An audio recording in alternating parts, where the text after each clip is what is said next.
தர்மா,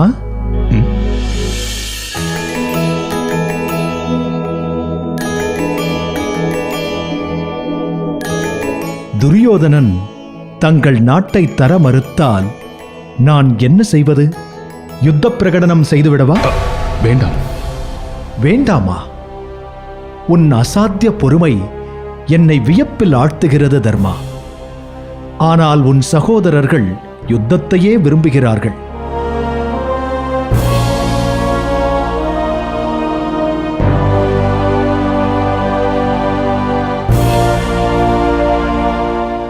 யுத்தம் இறுதிக்கட்ட தீர்வாக இருக்க வேண்டும் என்பதே எனது விருப்பம்.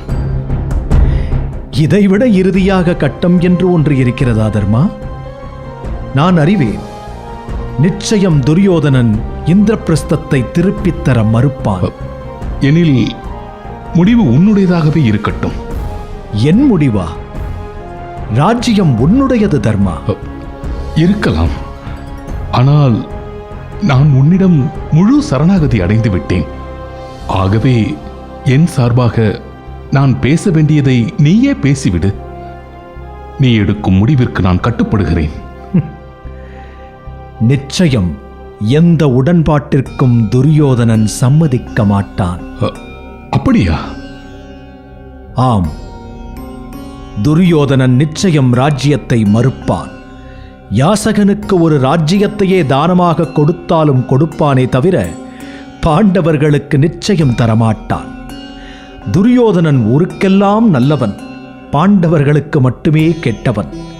இப்போது சொல், துரியோதனன் சமாதானத்திற்கு உடன்படவில்லை எனில் நான் என்ன செய்ய வேண்டும்?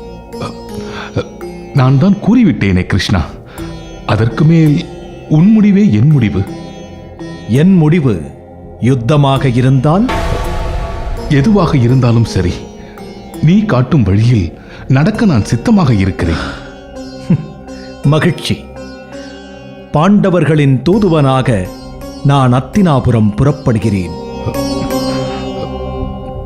கிருஷ்ணா, சமாதானம் ஏற்பட்டால் நிச்சயம் நான் அகமகிழ்வேன். தர்மா, உன் பிறவி குணம் உன்னை விட்டு நீங்காது. முடிந்தவரை முயற்சிக்கிறேன். நான் வருகிறேன். முடிந்தவரை சமாதானத்தோடு வா கிருஷ்ணா.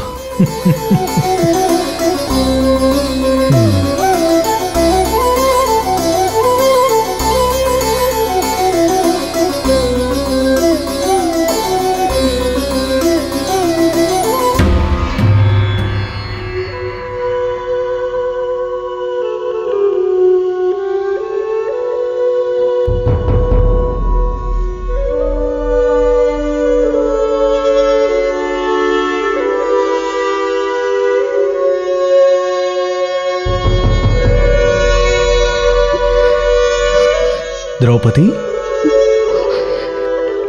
திரௌபதி, ஏன் இந்த கண்ணீர்? கண்ணீர் வடிக்க பிறந்தது பெண்ணிடம் என்று கேள்வியுட்டுள்ளேன். அது என் விஷயத்தில் உண்மையாகிவிட்டது. கண்ணீர் வடிக்கிறேன். அதை பற்றிய கவலை உனக்கு எதற்கு? திரௌபதி, ஏன் இந்த கோபம்? எந்த மதிப்பீடும் இல்லாத என் கோபம் இருக்கட்டும். நீ வந்த காரணத்தை கூறு. நான் அத்தினாபுரத்திற்கு சமாதான தூதுவனாக செல்வது குறித்து அனைவரும் தமது கருத்தை கூறிவிட்டார்கள். இந்த பிரச்சனையின் மூல காரணமே நீ. உன்னுடைய கருத்தை அறிய நான் விரும்புகிறேன். உன்னுடைய சமாதான முயற்சி தோல்வியில் முடிய வேண்டும். திரௌபதி, தர்மன் சமாதானத்தையே பெரிதும் விரும்புகின்றான். அவை நடுவே மானத்தை இழந்தது தர்மராஜன் இல்லையே. ஆகையால் அவர் சமாதானத்தை தான் விரும்புவார். துடித்தது நான், கண்ணீர் விட்டது நான், மானத்தை இழந்து நின்றது நான்.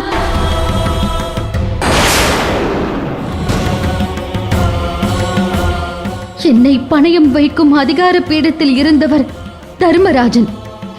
அதனால் அவர் சமாதானத்தை தான் விரும்புவார். ஆனால் பணைய பொருளாய் நின்றது நான் அல்லவா? பார்வையாளராய் இருந்து பார்ப்பது வேறு, பணைய பொருளாய் நான் பட்ட வேதனை வேறு. ஆகவே எனக்கு சமாதானம் வேண்டாம். என்னுடைய சமாதானம் யுத்தத்தில் அடங்கி இருக்கிறது. ஹத்தினாபுரத்தில் பெருங்குருதி ஆறாக பெருக்கெடுக்க வேண்டும். அந்த குருதி கொண்டு என் கூந்தல் கழுவப்பட வேண்டும். அந்த குருதிக்கு போர் ஒன்றே முடிவு.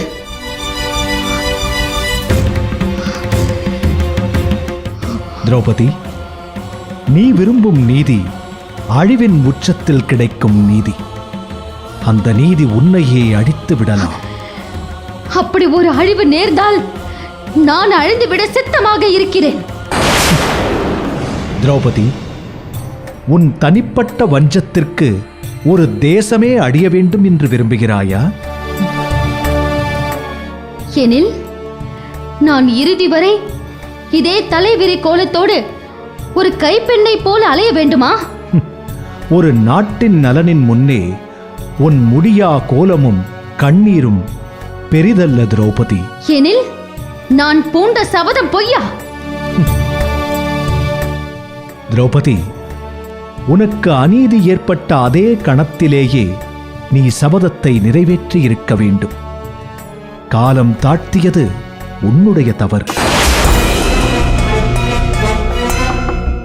அன்றே அக்கணமே துரியோதனன் உயிரை நீ பறித்திருந்தால், துச்சாதனனை கொன்றிருந்தால், இல்லை அந்த சூதாட்ட அரங்கையே எரித்து சாம்பலாக்கி இருந்தால் அனைவரும் தண்டிக்கப்பட்டிருப்பார்கள். இந்த நாடும் நாட்டு மக்களும் நலமோடு இருந்திருப்பார்கள். ஆனால் உன் சபதத்தால் அத்தினாபுரத்தின் எதிர்காலமே கேள்விக்குறியாகிவிட்டது. உன்னை பணயப் பொருளாக்கிய உன் கணவர்களை நீ மன்னித்து விட்டாய். ஆனால் அத்தினாபுர அப்பாவி மக்களை தண்டிக்கப் போகிறாய். அப்படித்தானே திரௌபதி? கிருஷ்ணா, நீயே அபயம் என்று காத்து கிடந்தேனே, என்னை நீயே குறை கூறலாமா? திரௌபதி என்ற ஒருத்தியின் சாபத்தால் அத்தினாபுரம் அழிந்தது என்ற அவப்பெயர் உனக்கு வேண்டாம்.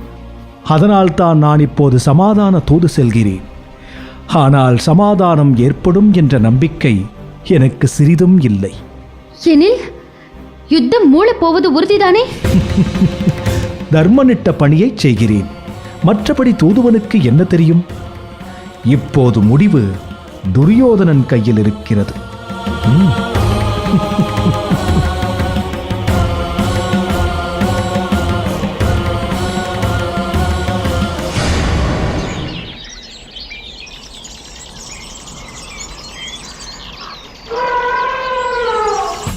அவையோருக்கு வணக்கம்.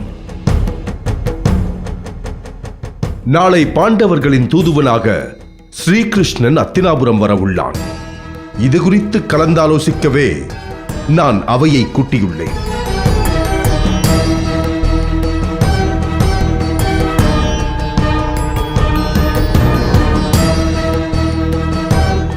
குறுக்கிடுவதற்கு மன்னிக்க வேண்டும் அரசே. தூதுவர்கள் வருவதும் போவதும் வழக்கமான ஒன்றுதானே. இதில் கலந்தாலோசிக்க என்ன இருக்கிறது? துரியோதனா, அரசர் இன்னும் பேசி முடிக்கவில்லை. அதற்கு முன்பு முந்திரிக்கொட்டை போல் நீ பேசுவதும் சரியில்லை. தூதுவனாக வருவது துவாரகையின் அரசன் ஸ்ரீகிருஷ்ணன். பரந்தாமன் என்று 7 லோகங்களால் போற்றப்படும் கோவிந்தன். அவன் நம் நாட்டுக்கு தூதுவனாக வருவது அத்தினாபுரத்தின் பெருமை.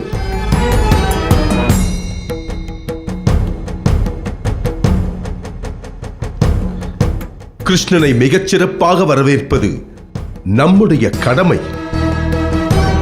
இது குறித்து தங்கள் கருத்துக்களை அவையில் முன்வைக்கலாம்.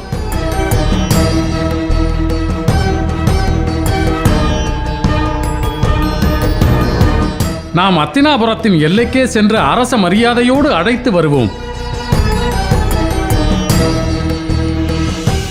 அரசரின் கருத்தோடு நான் உடன்படுகிறேன். பிரம்மாண்ட விழாவிற்கு ஏற்பாடு செய்து பல பரிசுப் பொருட்கள் கொடுத்து கிருஷ்ணனை வரவேற்பதே முறையாக இருக்கும். அது மட்டுமல்ல, கிருஷ்ணரை பூர்ண கும்ப மரியாதையுடன் அழைத்து வரலாம். விதுரா, உன் கருத்தை கூறு. கிருஷ்ணனுக்கு பிரம்மாண்டமான வரவேற்பை கொடுப்பது தேவையற்றது.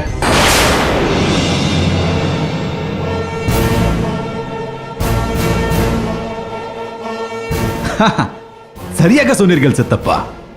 இப்போதுதான் நீங்கள் எங்கள் வழிக்கு வந்திருக்கிறீர்கள். துரியோதனா, நான் இன்னும் கூறி முடிக்கவில்லை. அதற்குள் முந்திக் கொண்டால் எப்படி? கிருஷ்ணனுக்கு வரவேற்பு கொடுப்பதை விட அவர் எதை எதிர்பார்த்து வருகிறாரோ அதை கொடுத்தால் நல்லது என்று கூற வந்தேன்.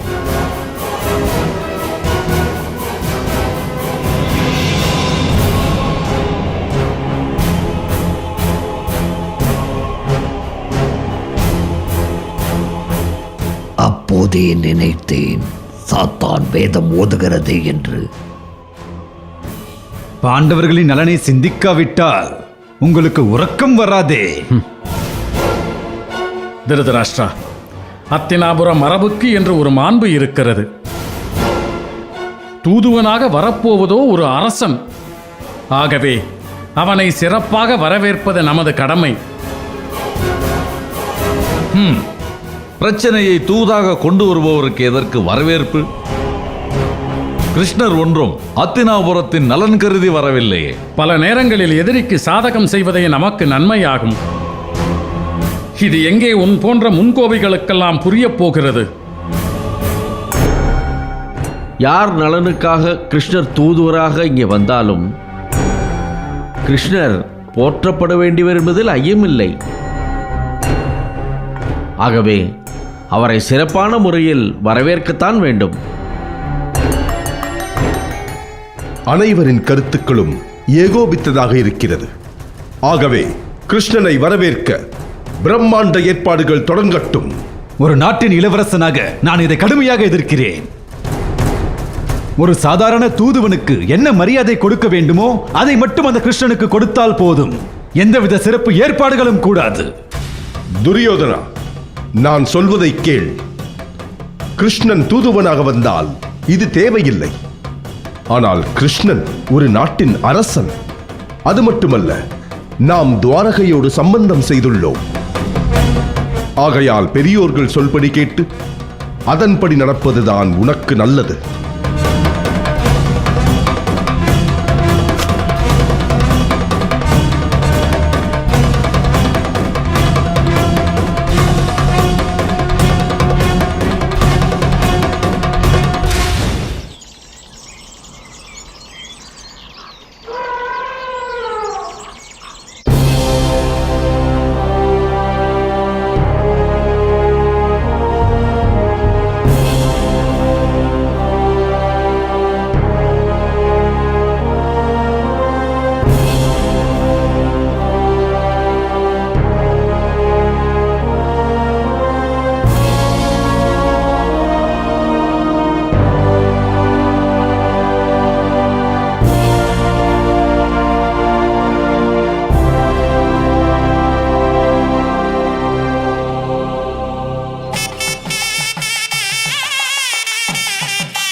திருதராஷ்டிரா,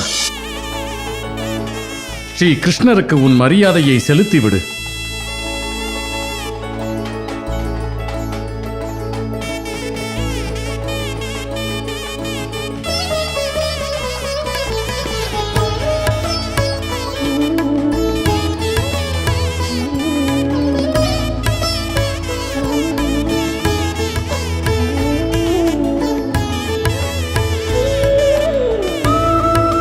பார்போற்றும் நந்தகோபனே வருக, பூபாலனே வருக, கோபாலனே வருக, எம் குலம் காக்கும் கோவிந்தனே வருக, ஈரேழு லோகங்களும் போற்றும் நாராயணனே வருக, வருக, வருக. கோபாலா, பரந்தாமா, உன் வருகையால் அத்தினாபுரம் புத்தொளியோடு துலங்குகிறது. தீ ஜுவாலையென உன் திருவதனத்தில் சுடர்விடும் ஒளி எங்கள் மனங்களில் நிறைந்திருக்கும் இருளை விரட்டட்டும்.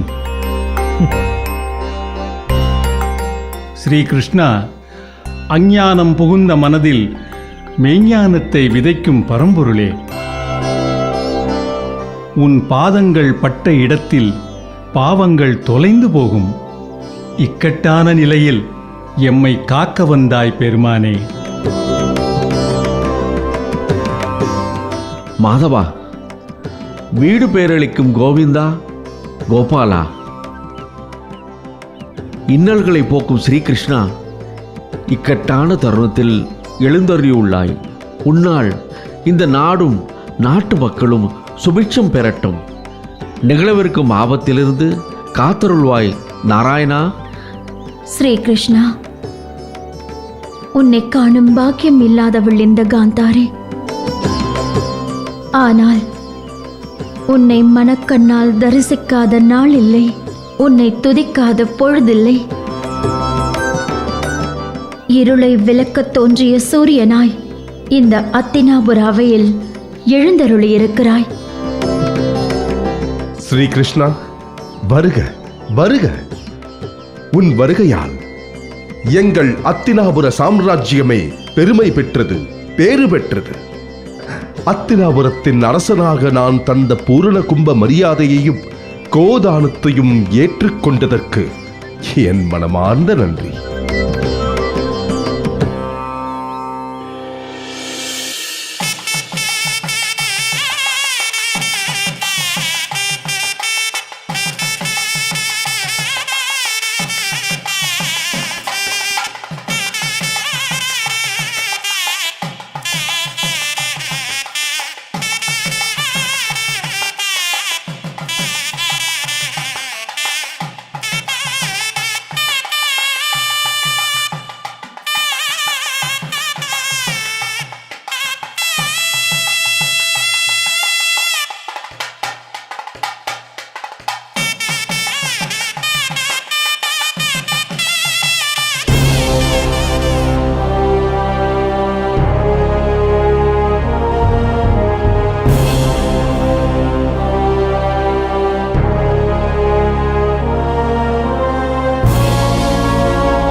பொறுமை. எதற்காக மூவரும் ஒரே நேரத்தில் காலில் விழுகிறீர்கள்? ஒருவர் ஒருவராக கிருஷ்ணரிடம் வந்து ஆசி பெறலாமே.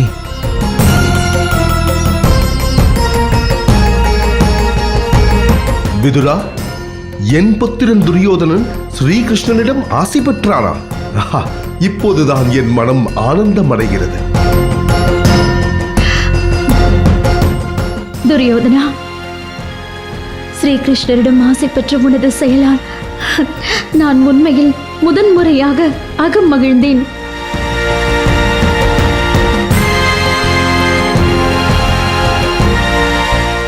துரியோதனா, அரண்மனை வரை வந்த நான் உனக்கு ஆசி வழங்காமல் சென்று விடுவேனா?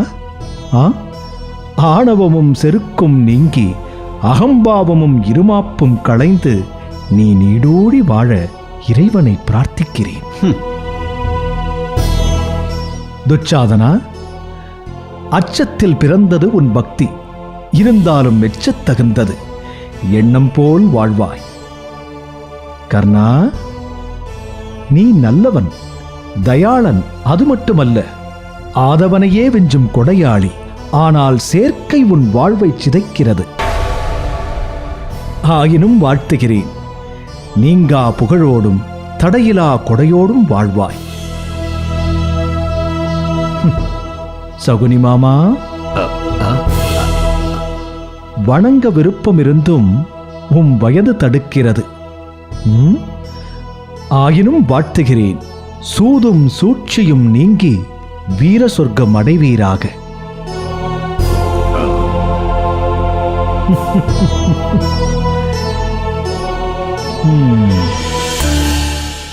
கிருஷ்ணா, உன் வருகை எனக்கு அளவிலா ஆனந்தத்தை கொடுக்கிறது. உன் வருகையால் இந்த அத்தினாபுர சாம்ராஜ்யமே பேறு பெற்றது. நான் சாதாரண தூதுவன்.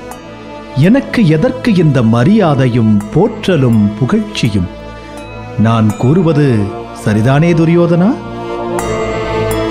கிருஷ்ணா, நீ தூதுவனாக வந்திருக்கலாம், ஆனால் பார்போற்றும் பரந்தாமன் இல்லையா? நீ எங்கள் அரண்மனையில் தங்க வேண்டும். இதுதான் எங்கள் அனைவரின் விருப்பமும். மகனே துரியோதனா, நீ வேண்டுகோள் வைத்தால் கிருஷ்ணன் சம்மதிக்க வாய்ப்பு உண்டு. கிருஷ்ணா, நீ எங்கள் சத்ருவின் தூதுவனாக இருக்கலாம். ஆனால் ஒரு வகையில் நீ எங்களுடைய உறவினன்.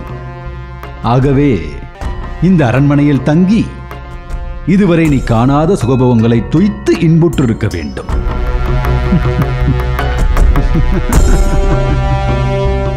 இது போன்ற ஒரு வாய்ப்பு உனக்கு கிடைக்காது. ஆம் கிருஷ்ணா, துவாரகையோ சிறிய நாடு, அங்கு என்ன செல்வமும் வளமும் இருக்கப் போகிறது? நீ பாலிலே ஊறி பன்னீரிலே குளித்து அறுசுவை அமுது உண்டு பட்டு பஞ்சரையிலே படுத்திருக்கலாம்.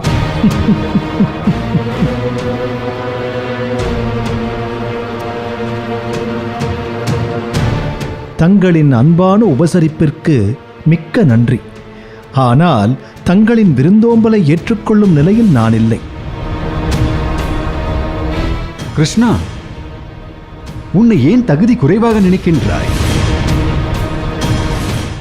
எப்போது நான் உன்னை ஏற்றுக்கொண்டேனோ அப்போதே நீ உயர்நிலை அடைந்து விட்டாய். கவலை கொள்ளாதே. உனக்கு சமமான அந்தஸ்தை எனக்கு நீ அளித்தாலும் நீ எனக்கு சமமானவனாக முடியாது துரியோதனா. நான் மறுத்ததற்கான காரணம் நம் அந்தஸ்து பற்றியதல்ல. நான் உனக்கும் உறவினன், உன் சத்ருவான பாண்டவர்களுக்கும் உறவினன். இந்நிலையில் நான் தங்கள் அரண்மனையில் தங்குவது முறையாகாது.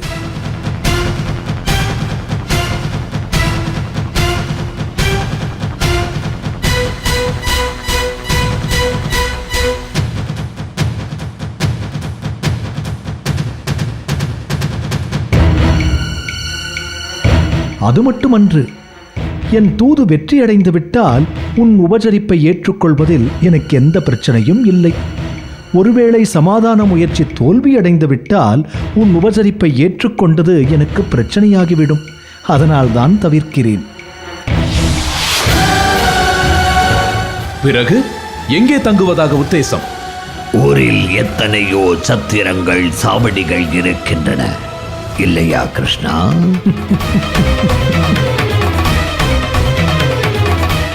இதுவும் நல்ல யோசனையாகத்தான் இருக்கிறது. ஆனால் எனக்கென்று ஒரு இல்லம் இந்த அத்தினாபுரத்தில் இருக்கிறது. அங்கே நான் தங்கிக் கொள்கிறேன்.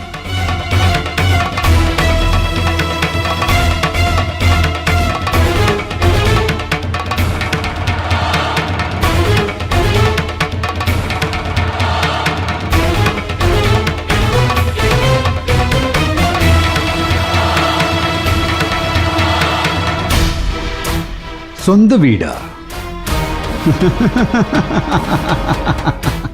அத்தினாபுரத்திலா? அதுவும் எனக்கு தெரியாமலா? எங்கே உள்ளது? அத்தினாபுரம் மட்டுமல்ல, இந்த அகிலமே கிருஷ்ணனுக்கு சொந்தமானது. அது உனக்கு புரியாது துரியோதனா. இந்த அகிலமே வேண்டுமானாலும் கிருஷ்ணனுக்கு சொந்தமாக இருக்கலாம். ஆனால் இந்த அத்தினாபுரம் என்றுமே கிருஷ்ணனால் சொந்தம் கொண்டாட முடியாது. ஏனெனில் இது இந்த துரியோதனனுக்கே சொந்தம். உன் உடலில் இருக்கும் உயிர் கூட உனக்கு சொந்தமில்லை. காலதேவன் கட்டளையிட்டால் அது உன் விருப்பத்தை கேட்காமலேயே உன்னை விட்டு சென்றுவிடும். இதை நீ அறிய வாய்ப்பில்லை என்பதால் அத்தினாபுரத்தை உனக்கு சொந்தமானது என்கிறாய். அதனால் உன் மீது எனக்கு கோபமில்லை துரியோதனா. நீ கோபப்பட்டாலும் அதனாலும் எனக்கு ஒன்று பாதகம் அல்ல. சரி, அதை விடு. அரசரின் கோரிக்கையை ஏற்று நீ இங்கு தங்க வேண்டும். நான் ஏற்கனவே சொல்லிவிட்டேன், அதற்கான சூழ்நிலை இதுவல்ல என்று. எங்களை அவமானப்படுத்தவே எங்களின் கோரிக்கையை ஏற்க மறுக்கிறாய்.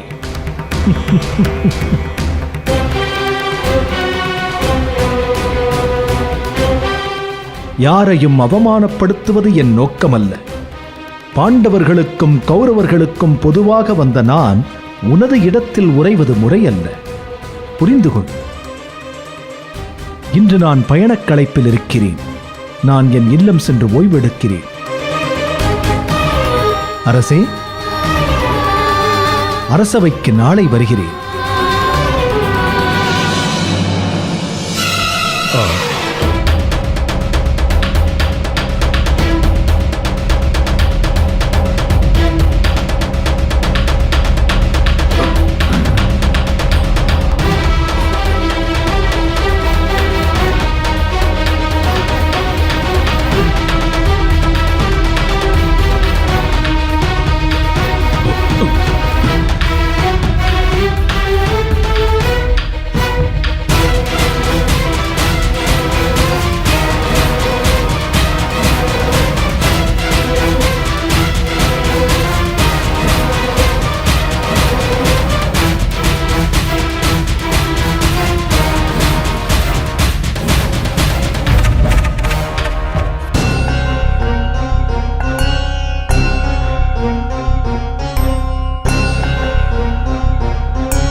கிருஷ்ணா, எனக்கு ஒரு சந்தேகம்.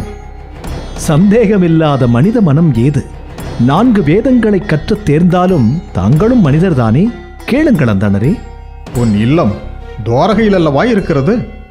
அத்தினாபுரத்தில் எனக்கு ஒரு இல்லம் இருக்கிறது என்றாயே, எங்கு இருக்கிறது? உண்மைதான், எனக்கொரு இல்லம் இங்கேயும் இருக்கிறது. அதுதான் எங்கு இருக்கிறது என்று கேட்கிறேன். முடிந்தால் கண்டுபிடியுங்கள், பார்க்கலாம்.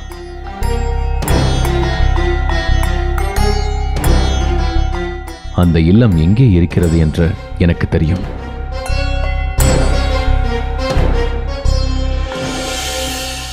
என்னடா இது வியப்பாக இருக்கிறதே! நமக்கு தெரியாமல் அத்தினாபுரத்தில் கிருஷ்ணருக்கு ஒரு இல்லமா? எங்கேதான் இருக்கிறது?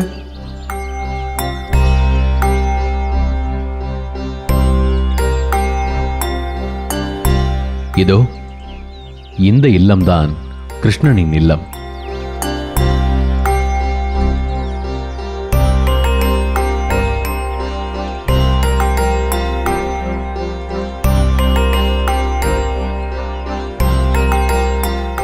மகாமந்திரியாரே, இது தங்களின் இல்லம் அல்லவா?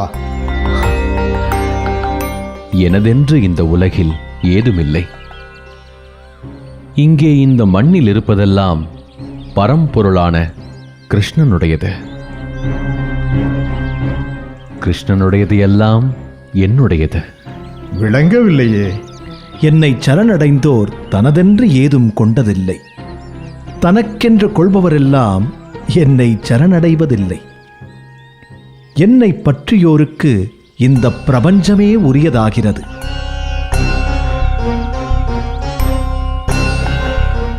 என்னை கைவிட்டோருக்கு ஏதும் உரித்தாவதில்லை. என்னுடையது உன்னுடையது என்பது வெறும் மாயை.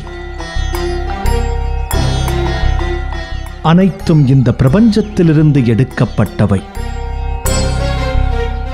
கிருஷ்ணா, இந்த பிரபஞ்ச ரகசியத்தை எத்தனை சூட்சமமாக கூறிவிட்டாய். இது புரிந்தால் யுத்தமேது, பங்காளி சண்டை ஏது? இது புரியாமல் தானே எனதென்றும் உனதென்றும் அடித்து மாய்கிறார்கள் இந்த மானிட பதர்கள்.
கிருஷ்ணா, என் புத்திரர்களை பிரிந்து ஏங்கி கிடந்த என் மனதிற்கு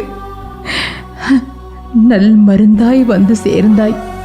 உன்னை காண வேண்டும் என்றுதான் நான் இங்கே வந்தேன் அத்தை. உன்னோடு மனம் விட்டு பேச எனக்கு மனம் கொள்ளா ஆசை. அதுதான் வந்து விட்டேன். கண்ணீரை துடைத்து விடு, கவலையை விடு. கிருஷ்ணன் நான் இருக்கிறேன்.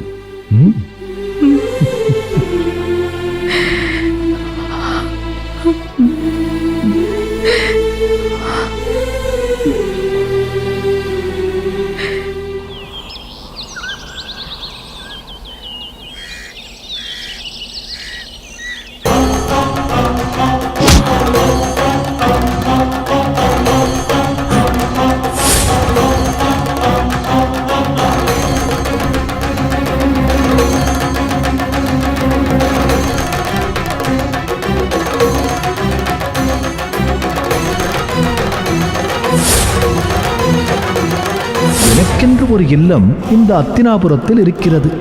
அங்கே நான் தங்கிக் கொள்கிறேன்.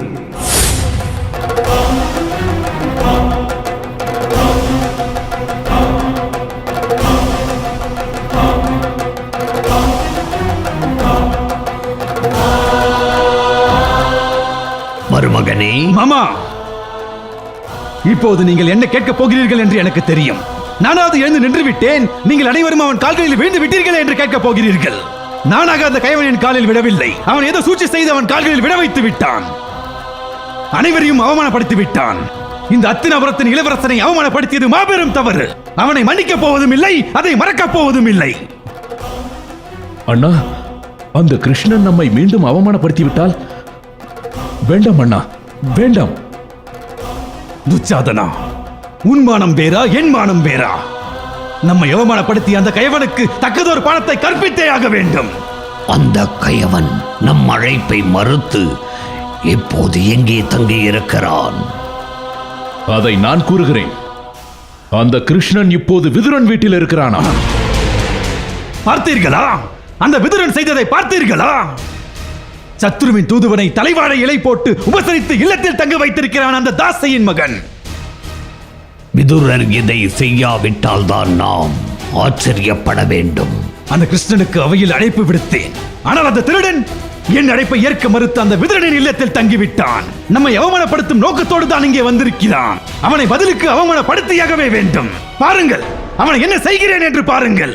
அவனை எப்படி என் கால்களில் விழ வைக்கிறேன் என்று பாருங்கள். நண்பா, உன் உணர்வுகள் நியாயமானது. உன் அவமானம் என் அவமானம். நீ என்ன செய்தாலும் அதற்கு நான் உடன்படுகிறேன். அண்ணா, கிருஷ்ணனை காலடியில் விழ வைக்கிறேன் என்று கூறினாயே, அது எப்படி சாத்தியம்?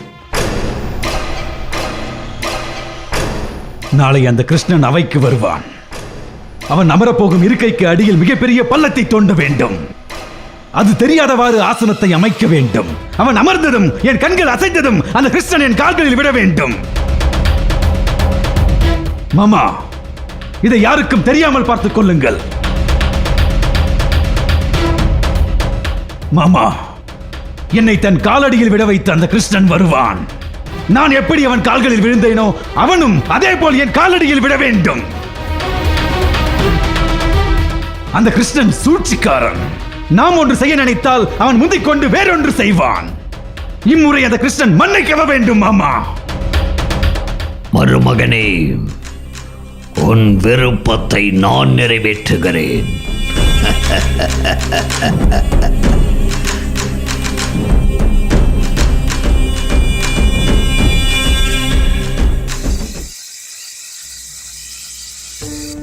என் புத்திரர்கள் நாடிழந்து அகதிகளாக இருக்கிறார்கள். அவர்கள் அரசாள வழி உள்ளதா கிருஷ்ணா? எனக்கு தெரிந்தவரை கண்ணுக்கெட்டிய தூரம் வரை இல்லை அத்தை. கிருஷ்ணா, அவர்கள் ஏற்கனவே மனம் புண்பட்டிருக்கிறார்கள். ஆறுதலாக ஏதாவது பேசு கிருஷ்ணா. ஆறுதலாக பேசிவிட்டால் புறையோடிப் போன புண் ஆறிவிடுமா விதுரரே?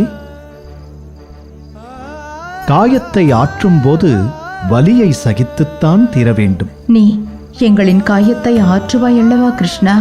அந்த நம்பிக்கையோடுதான் நான் வந்திருக்கிறேன். துரியோதனன் பாண்டவர்களின் ராஜ்யத்தை திருப்பி கொடுத்து விடுவானா கிருஷ்ணா? இந்த கேள்வியை நீ துரியோதனனிடம் அல்லவா கேட்டிருக்க வேண்டும். கேட்டேனே. கொடுக்க சம்மதித்தானா? அந்த ஆணவம் பிடித்தவன் எப்படி சம்மதிப்பான்? ராஜ்யத்தின் பட்டத்து அரசி நீ கேட்டே அவன் சம்மதிக்கவில்லை. நான் கேட்டா கொடுத்து விடப் போகிறான். பிறகு எதற்காக தூதுவனாக நீ வந்தாய்? இது என்ன வம்பாய் போயிற்று? உன் புத்திரன் தர்மன் என்னை அனுப்பி வைத்தான், நானும் வந்தேன். அப்படி என்றால் இந்த பிரச்சனைக்கு தீர்வுதான் என்ன? நாளை முடிந்தவரை துரியோதனனிடம் மன்றாடி பார்க்கிறேன். அதன் பிறகே முடிவு தெரியும். ஒருவேளை யுத்தம் மூண்டால்?